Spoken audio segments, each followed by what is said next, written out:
Fala pessoal, aqui é o Felipe, escritor cabeludo, e hoje eu queria falar com vocês sobre uma obra bem interessante, que assim como outras que eu já trouxe aqui no canal, também gerou filme, e um ótimo filme, que tem um pequeno asterisco ali por causa do seu diretor. Hoje eu queria falar com vocês sobre O Bebê de Rosemary, do Ira Levin.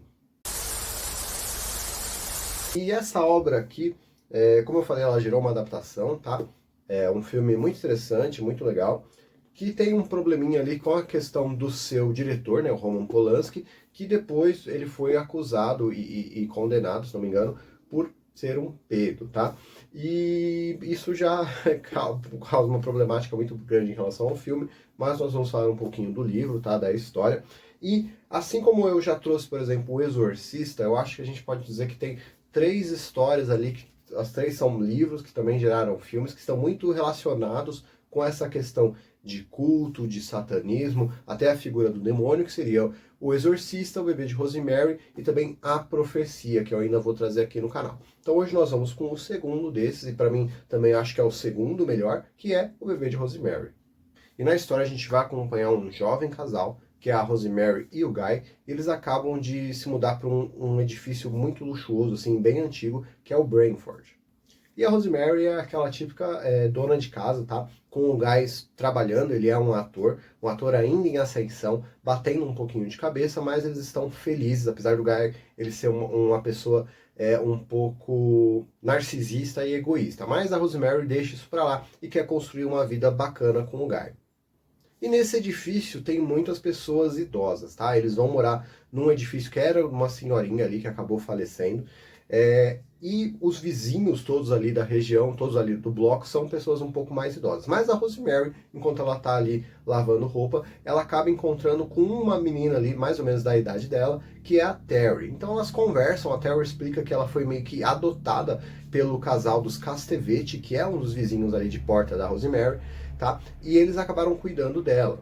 Porque a Terry, ela na verdade, ela tinha um problema ali com drogas, os Castevetti acabaram tirando ela das ruas e dando assim um apoio realmente bem bacana. Então a Rosemary começa a ter, assim, gostar um pouquinho desses vizinhos, apesar deles parecerem muito excêntricos, né? E as coisas vão se desenrolando, até que certo dia, quando o Guy e ela estão voltando de uma saída que eles deram, eles encontram um corpo estatelado em frente ao edifício, ali com um grande alvoroço ali com a polícia, e é nada mais nada menos que a Terry, que acabou se suicidando.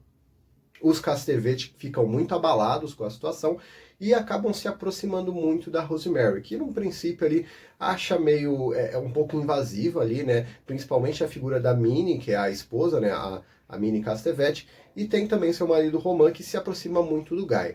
Nesse desenrolar, a Rosemary ela quer muito engravidar. O Guy é meio contra, ele queria alavancar um pouquinho a carreira dele, mas ele acaba concordando com isso, a momento que eles têm ali uma pequena desavença, ele acaba concordando eles terem um filho, e a coisa é meio estranha ali, a concepção da criança. A Rosemary é meio que não, né? Ela passa por uma situação ali de abuso, podemos colocar assim, e ela fica grávida, e aí os Castevetti começam a ficar muito em cima dela, dando a Minnie dando um suco estranho para ela tomar, dando um amuleto fedorento, até indicando um médico para acompanhar toda a gravidez, e a Rosemary vai ficando cada vez mais paranoica de por que os Castevetti estão fazendo isso, até porque um amigo dela, o Hutch, ele já tinha aconselhado o casal de não ir morar nesse edifício, porque o edifício tinha uma história muito ruim, muitas coisas ruins aconteceram lá, assassinatos, e inclusive um dito satanista viveu nesse edifício. Então a Rosemary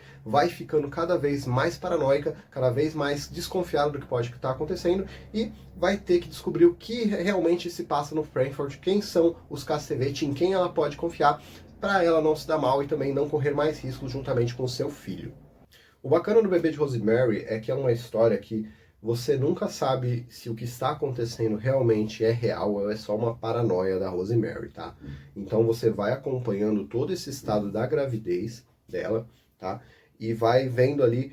Ela tem uma gravidez muito ruim, muito difícil, ela sente muitas dores, não é nada fácil. O Guy também é uma pessoa muito distante, muito narcisista, e você vê realmente que a Minnie, a vizinha dela, ela é muito invasiva, tá? Então você vê realmente que essa paranoia da Rosemary tem sentido, mas você nunca sabe se realmente está acontecendo alguma coisa. Então esse clima, ele é construído de uma maneira bem interessante no livro.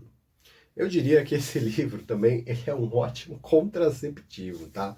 Porque, como eu falei, a Rosemary ela tem uma gravidez muito complicada, muito ruim, e a gente vê todos os medos e angústias que ela vai passando, porque ela fica muito magra, ela sente muitas dores, tá? Ela se olha no espelho e ela se vê uma pessoa horrorosa, uma pessoa muito feia, que é também um pouco dessa angústia, né, que ela está passando e de toda o não saber, né, do que vai acontecer dali para frente. Então acho que o livro ele constrói muito bem isso, essa caracterização e realmente, até se você pegar a edição física que eu tenho, ela é da Dark Side e ela tem algumas ilustrações aqui, né, de ultrassom, tá, algumas coisas bem explícitas, né, nesse conceito, nesse quesito.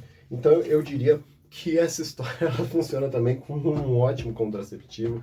Para quem não quer ter filho, eu acho que é uma leitura interessante, tá? Alguns problemas que é interessante a gente relatar aqui. O primeiro deles, e que eu acho que é muito comum se você pegar livros anos 90, 80, 70, esse aqui é do final dos anos 60, tá?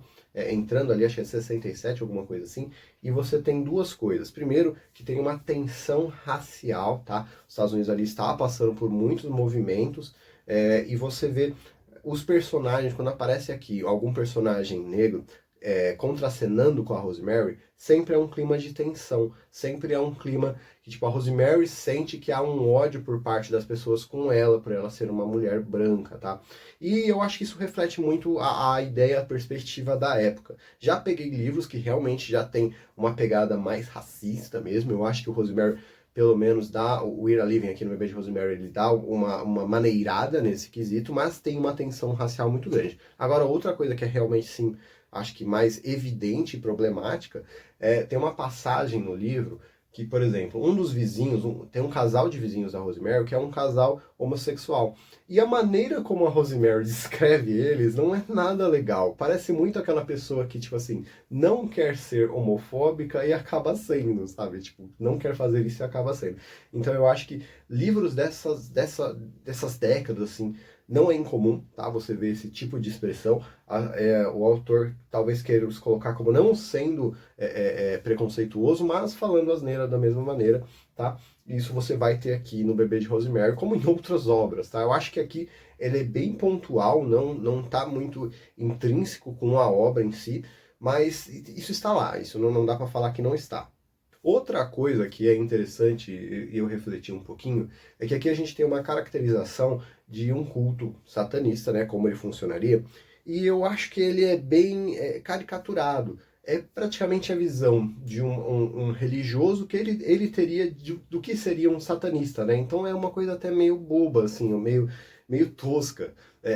Isso não deixa o livro pobre, tá? Eu acho que não, mas algumas falas, algumas pontuações, alguns momentinhos ali que são meio, tipo, muito uma caricatura, sabe? Do que eles pensariam que é ser um satanista. Não é aquela coisa talvez um pouco mais pesada, talvez uma crítica aos próprios sistemas religiosos, né? As próprias religiões seria mais interessante, mas isso não acontece. É tudo uma coisa um pouco mais, uma camada mais superficial da ideia.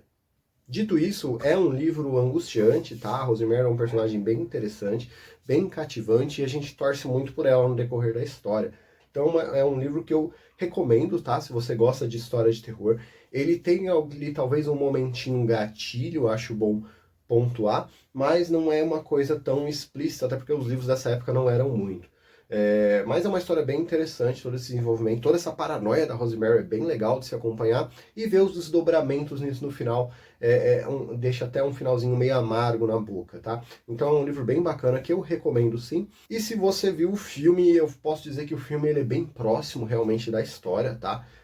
Acho que não deixa muita coisa de fora. Faz tempo que eu vi o filme, mas é um filme bem interessante. Como falei, tem essa questão do diretor, né? Dele ser um filho da puta. Mas cara, é um filme legal, um filme bacana, mas realmente por causa dos crimes do seu diretor, ele perde muitos pontos, entendeu? Mas é um livro, o livro e o filme eles são muito próximos, e a gente vê que talvez nessa época as adaptações, quando elas se aproximavam da sua obra original, tinham bons resultados. A gente viu isso lá em O Exorcista e novamente no Bebê de Rosemary. Eu acho que O Exorcista é um pouquinho melhor, mas ainda assim Bebê de Rosemary ainda é um livraço, um filmaço, uma obra realmente atemporal que merece ser lida. E já que eu tô falando de uma obra, assim, que fala muito da paranoia, uma questão até mais introspectiva ali da personagem da Rosemary, eu vou recomendar para vocês a minha obra Um Dia Após Outro, tá? Que vai acompanhar uma pessoa sobrevivendo num futuro pós-apocalíptico com zumbis aqui em São Paulo. Ela é totalmente voltada no seu personagem, tá? E o que ele faz, o que o motiva quando ele já não tem mais nada, quando ele já perdeu tudo. Você vai encontrar essa obra na versão digital aqui no meu link de escritor da Amazon, tá? Na descrição. E você também vai encontrar todas as minhas outras obras lá e alguma pode ser do seu interesse. E é isso, pessoal, trazendo O Bebê de Rosemary, o segundo livro que eu chamaria da satânica trindade, digamos assim, de Exorcista, Bebê de Rosemary e A Profecia, que mais pra frente eu vou trazer também, tá? Mas tem várias reviews aqui no canal, mais uma de terror, né? Porque eu acho que o canal gosta desse tipo de coisa. E você pode dar uma olhada em todo o conteúdo que tem. Lembrando sempre para você compartilhar, comentar e curtir esse vídeo para ajudar aqui o canal a dar uma crescida. Então, nos vemos em breve. Até mais.